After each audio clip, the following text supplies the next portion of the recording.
Trade in Uganda is viewed as an important stimulus to economic growth. Now currently we get to see the shilling depreciating, whereas the dollar gains, a factor that is affecting trade in Uganda and the traders themselves. Today we talk to Mr. Evarest Kayondo, Chairperson KACITA, who will give us insight about this issue. Join me as we talk to him. Chairman KACITA, and here I'm a businessman. I have a tours and travel company.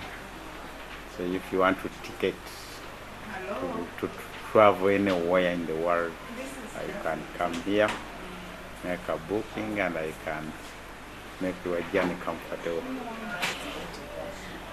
Let's talk about the shilling and the dollar. How much is the dollar buying? Right now, the dollar, if you have dollars, you can get 2,970, and the selling is 2,980.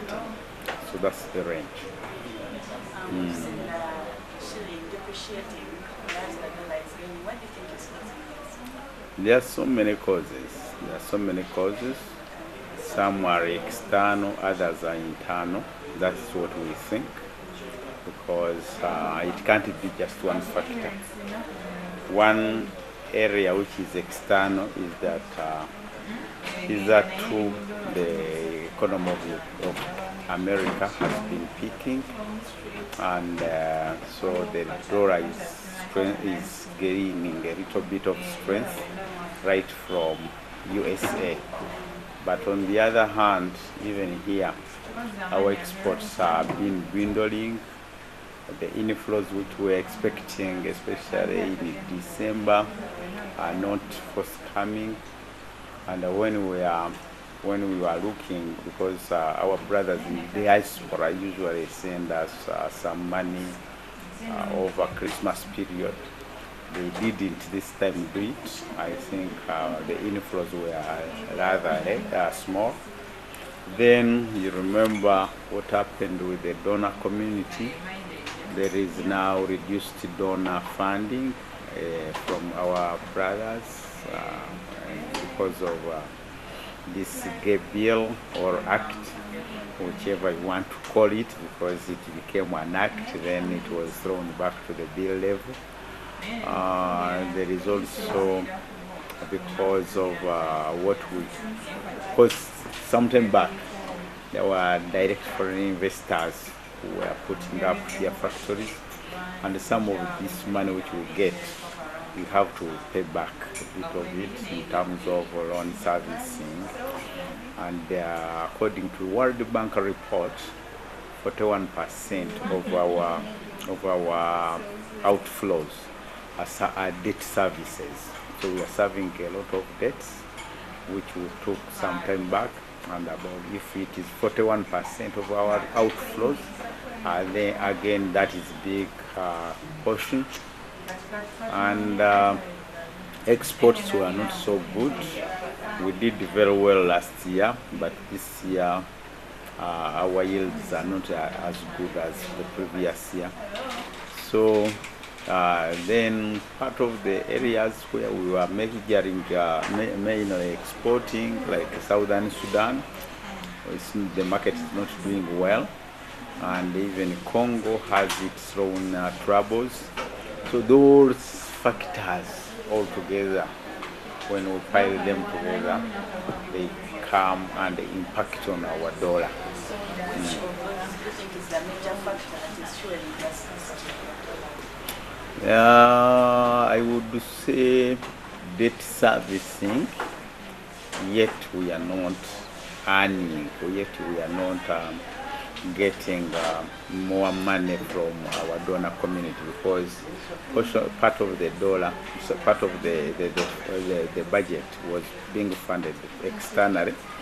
Now that we are not getting that external funding, I think it explains part of the game. But mainly we have to work on the exports if we are to gain the strength of the Uganda shillings.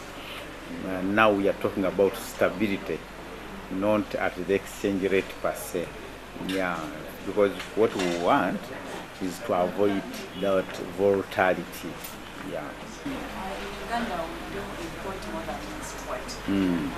How has this affected trade? Definitely, it causes a trade imbalance, especially on our current account.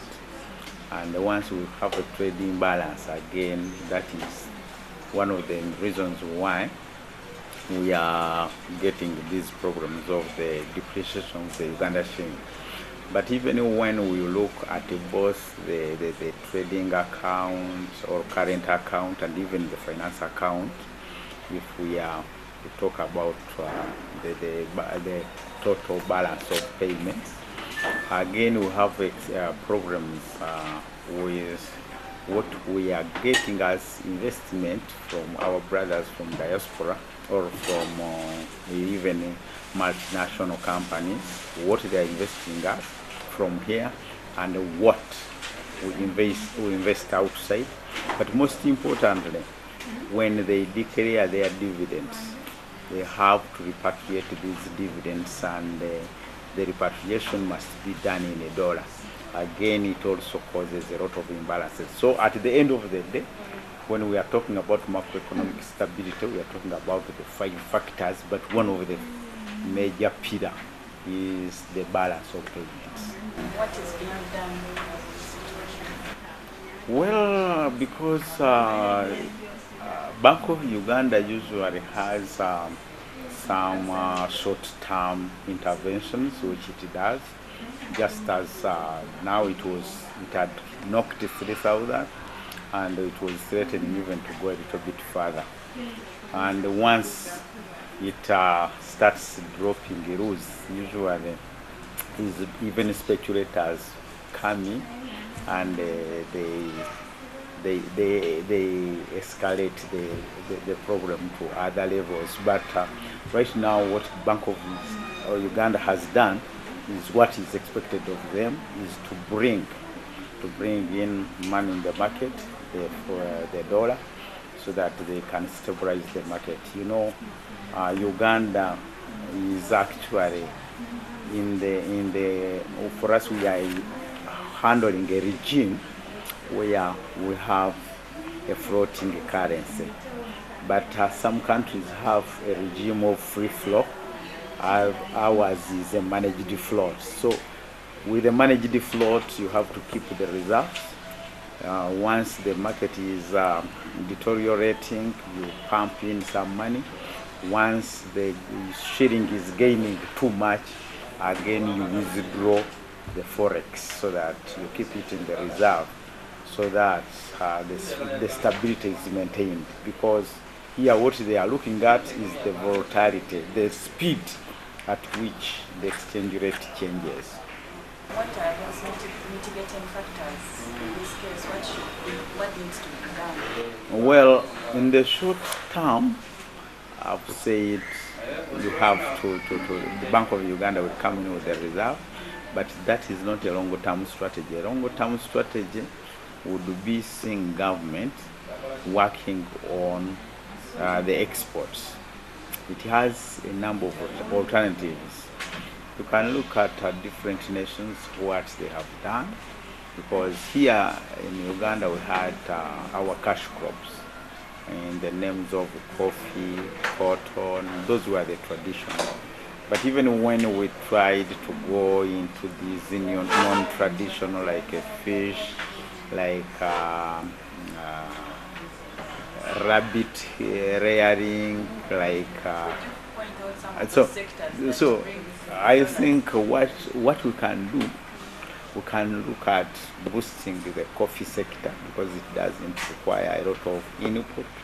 We can also boost our manufacturing sector, either to work on import substitutes, that is, they work on they start producing what we would have imported otherwise. But at the same time, we have challenges with our manufacturing sector, because again, if you stop import, most of them will halt, because most of about 70% of their output is actually imported. meaning that they have another big component of the imported bit of world economies.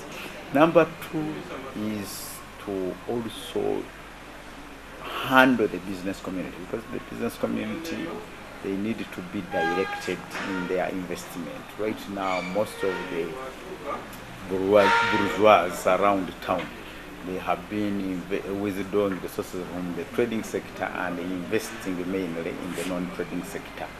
They are constructing a lot of arcades, and yet when we go into these integration protocols, sincerely, we are not going to sell these arcades.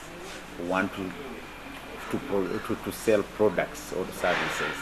So that is one other sector which we have to look into, such that we direct towards manufacturing rather than construction, which is non-exportable. Then government can also, because right now government has also to tighten a bit of the expenditure in the consumerism, and they go for investment, because the latest World Bank report again points out that it's now mainly government which is investing, but it is also investing in road construction, which wouldn't be bad, but again we need to see government also investing in other areas where we can see some exports being boosted, and I think that could be a solution. The other policy, which is again non-controversial in my, as far as I am concerned, is where we are encouraged as Ugandans to be part of the investment. It can be a policy that all companies which are investing here, they must have a local content, where a percentage of their shareholding remains as a reserve for Ugandans, which means when they declare dividends, part of the dividends will remain here and part of it will be repatriated. But since what remains here will not be converted into foreign exchange, again, we shall not have that high demand against our small reserves. Is it true that one can open up a dollar account?